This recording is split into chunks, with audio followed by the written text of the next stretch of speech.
Ачтырда турду.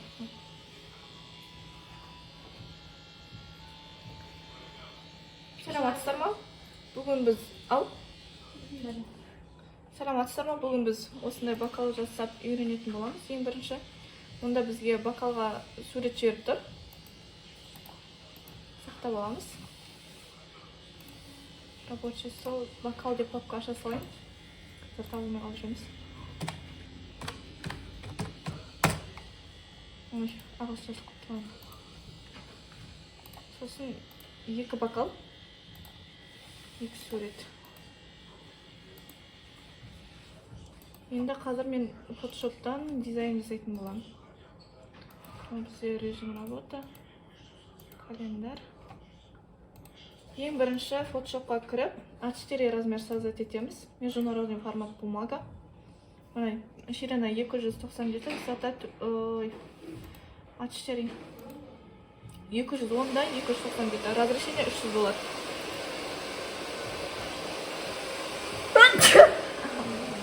Енді мына жерде бокалдың размеріне келтіріп алу үшін біздегі бокалдың размері 9,5.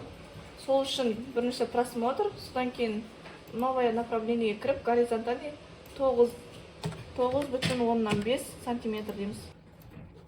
Шықты екен ол. Енді мына жерде балада человек пауктың несі тұр екен. Торты соған байланысты человек пауктың несін аламыз. Фон. Денетеміз деп. Жақсы сияқты.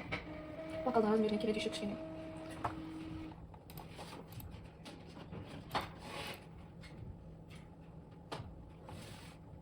Сохранить. Егер сақтау кетті. Открыть жаңағы бокал дегенде. Дене чай жазып тұрды. Баланың суретін аша берейін болады.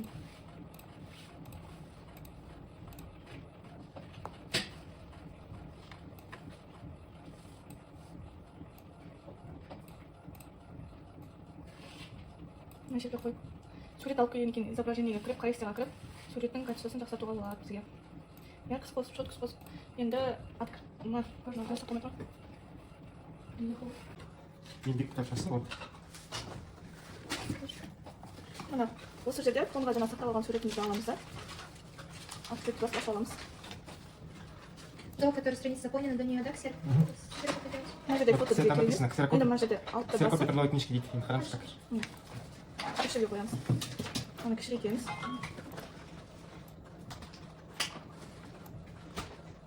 Сколько вам копия, да? Копий? Я тут на работу они 2 и 2. На всякий случай просто. Енді жаңа фотоны бетіне шарт қоямыз. Маған көк отводка жіберсек.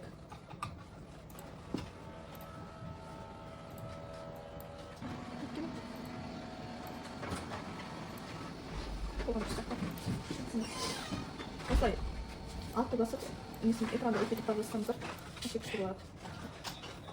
Енді мына жерге атын жазамыз. Я думаю, еще на удостоверение дайте. Это я в школу, по-моему, не знаю. Телефоннан оқысайын. Дархан деп тұр. WhatsApp кім тұр? Еңбек.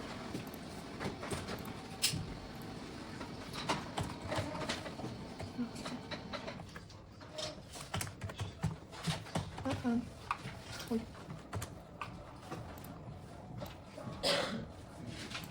Дархан деп жазсақ. Мына жерде текстің түсін көп қылып, и сыртына ақылсақ анық көрінетін болады текстіміз. Осылай.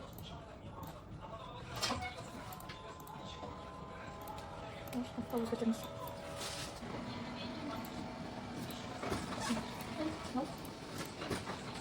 Осылай дизайн жасап алдық. Қазір дизайнды үлкейтіп, тек мына жерден скриншотты басып, клиентке бірден жіберіп тастауымызға болады. Міндетті түрде клиентке дизайнды жібереміз. Ол тексеріп алып, я деп келіскен соң барып жасаймыз.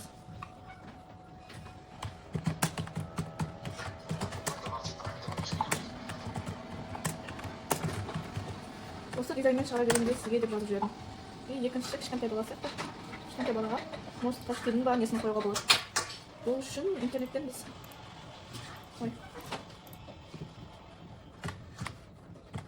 ручки. Оны іздеп.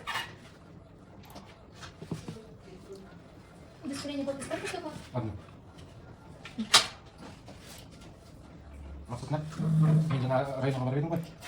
Она мне сказала, в общем, сіздің директорыңызбен будущий и совхозыңыз приказға барса болды. Енді жаңа біз 9,5 деп аштық қой размерді. Енді мына жерде новое направление етіп 9,5 9,5. 19 болады. 19 сантиметр деп ашып аламыз. Міне тағы бір Мен шықты. ИП++-те тұрып, ксерокопия трудовой жасап. А наркологияға екінші флешка бар Оны ма? ашамыз. Или үйге собрать болсын. На время туда закинь. Я мен үйге стакан помыл қойшы. Жақсы жақсы. Өйтіп аламыз. Мына жерде бізге нелері керек емес артық фондары. Жүзіне бар цена. Жақсы. Қазір ақ көрейін. Енді екінші баланың фонды. Трудовая книжка. Мына жерде WhatsApp-тан келген суреттер көбінесе бізде фотошопта ашпай қалады. Сол үшін фотоны таңдап, сосын изменить батырмасын басып, кішкентай бір точка қойып сақтап, екіншісіне де кішкентай бір точка қойып сақтап, сосын барып ашсаңыздар, мына фотошопта ашады. А былай изменить етпесек, көбінесе ашылмай қалады.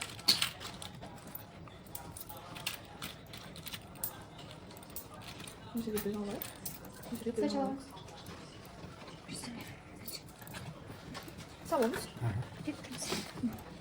Мына мен сізге келген жақсы керек ма? Мен аптеке жасасам программа жүргіземін. Мына жерде бір фотоны мына жерге қойып, одан кейін яркий қысқа ширик фотомыз күшті отыру үшін. Мынағанда.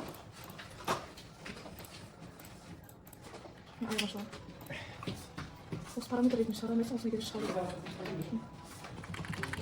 Мына фотоның размерімен бірдей болу үшін не істей аламыз? Айналасын кесіп тастаймыз.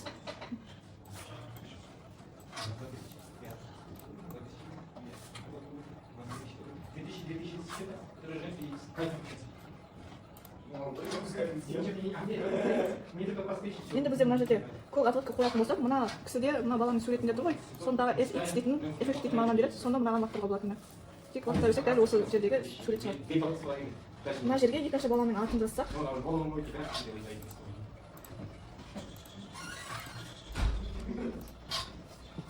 екінші баланың аты Ансар. Ансар дегенде мына жерге орнына жасақ болады бізге. Ол үшін мына жерде ең бірінші жұмыс жасайтын слойымызды таңдап аламыз. Одан кейін мына жерде печать дейтін бар, яғни мынаны алып басып, сосын барып белгілесеңіз, ол сол түсті осы жерге қойып береді.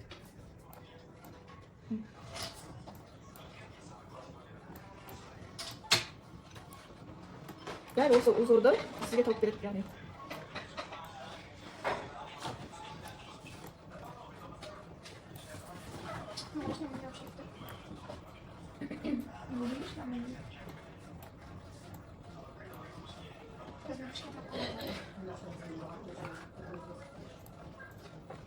Тархан деген алыппен алып, мынаның орнына Ансар деп қоямыз.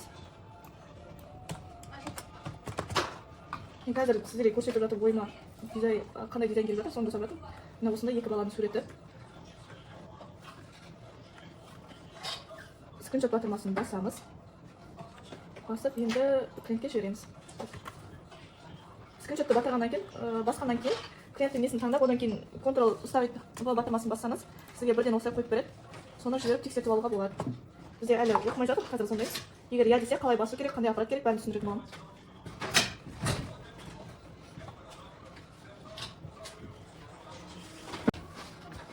Міне достар, біз дейтін дизайнды жібердік мына жерде. Ол я жақсы ертең алып кетуге бола ма деп жазып жүрген. Я бұйырса дейміз. Енді осында сіздермен бірге отырып, бірге басатын боламыз.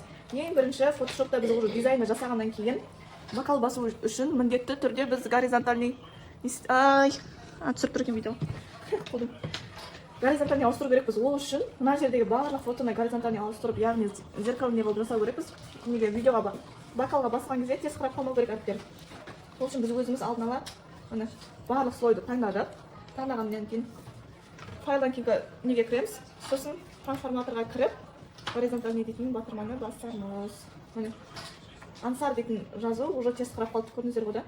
Бірақ біздің дизайн кішкене шетке қарай жылжып кетеді. Оны құттай тазалап жібереміз. Енді барып, сохранить картпен рабочий столап вокал деп. Бірінші фотошопын сақтап қойып, PS вариантпен. Екінші шоколад сақтаймыз.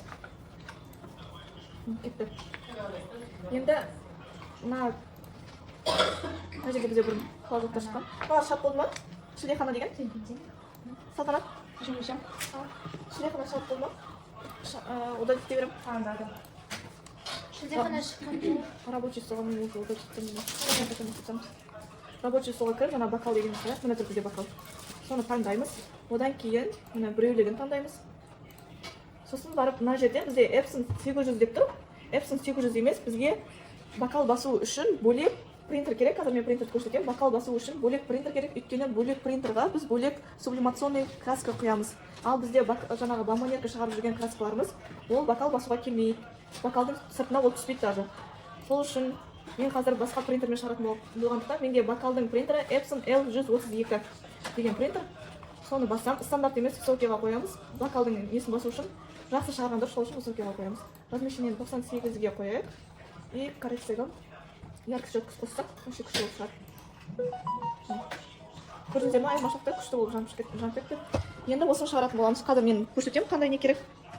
Аппарат керек. Міне достар, мына жерде біз жаңа дизайнды шығарайын деп жатырмыз.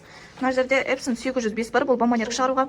Мына жерде де бомбоньерка шығаруға, жаңағы дипломдар шығаруға. Ал мынау принтер ол бөлек. Epson L132. Сосын мына принтерларда 6 краска болатын болса, мынада 4 краска. 4 краска жетеді сіздерге бокал басуға. Яғни сіздер бөлек бір принтер аласыздар, және бөлек өзінің арнайы сублимационный несі болады краскасы. Сол красканы құясыздар. Красканың атын сублимационный деп айтамыз, және қағаз. Қағазы да бөлек болады, сублимационный қағаз. Яғни оны алғанда кәдімгі А4 сияқты, бірақ бір жағы жаңағы қалай? Қолмен ұстасаңыз ғана білінеді. Бір жағы А4 қағаз сияқты болады, екінші жағында уже гладкий болып тұрады, түп-түзу болып. Сол жағына қағаз шығаратын боламыз. Міне, печатты жібереміз. Кетті. Бөлек краска, бөлек принтер, бөлек қағаз. Барлығы бөлек болады бокалға. Және өзінің арнайы бокал, сублимационный бокал болады. Мына жерде мен арнайы сублимационный бокалды алып тұрмын. Тіпті бокалдың өзі бөлек болады. Кейде клиенттер сұрайды, өзіміздің бокал бар, сол бокалмен жасауға бола ма деп. Өзіміздің бокалмен жасауға болмайды. Себебі біз қазір бокалды басатын кезде 180 градусқа болмаса 360 градусқа қойып, қыздырып, сосын барып мынаған суретті басатын боламыз. Ал кәдімгі магазинде тұрған бокалдар 360 градусқа, 180 градусқа шыдамайды. Аппараттың ішіне салған кезде сынбақ түгілі атылып та кетуі мүмкін. Сол үшін клиент өзінің бокалын осы бокалға сурет салып бер десе, сіздер оны алмаңыздар. Арнайы тек осындай бокал болады. Мына бокалды мен 290 теңгеден алдым, оттым. Және не бокал басатын аппаратты біз бұрын 25 мыңнан алдық, қазір қымбаттап кетті олар. Қай жылы алдық. Мыналар дейтін қазір шамамен Epson L132 шамамен қазір 70 мыңның айналасы. Мүмкін 60 мыңға да табуға болатын шығар. Шамасын білмеймін, бұрын сеналарда айтып жатырмын. Енді аппаратты көрсетемін. Мұнда біздің қағазымыз шығып жатыр. Басты болды. Мына жерде мынау біздің бокал басатын аппаратымыз. Мынаны біз 25 мыңнан алдық. Қазір 30 мыңнан, или 35 мыңнан табыласыз. Қазір қосамыз. Бұл деген қазір 23 болып тұр ғой. 180 градусқа көтерілу керек. 180 градусқа көтерілгенше біз мына жердегі бокалымыздың қағаздарын кесіп аламыз. Енді мына жердегі немізді кесіп аламыз, қағазымызды дайындаған.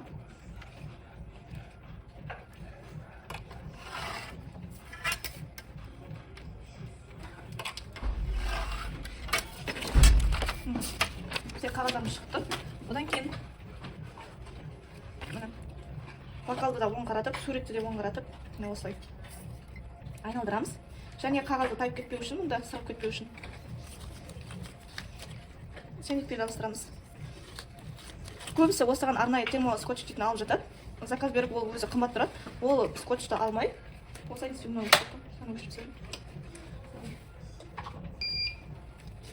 осылай жаңағы кетіріп аламыз.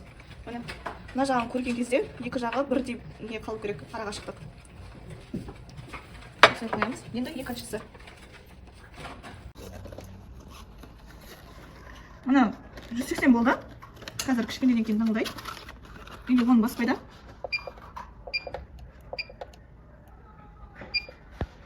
Ой. Мына таңылдаған екен бар. Кішкене баспайда. маған дейін бомбонер жасап отырсыздар.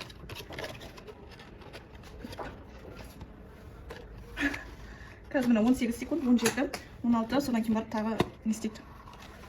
Енді жастар жаңа дұрыс демағаны. Сондай екен бе? Жоқ, ол не болсын? 18 секунд бітсін, сосын аламыз.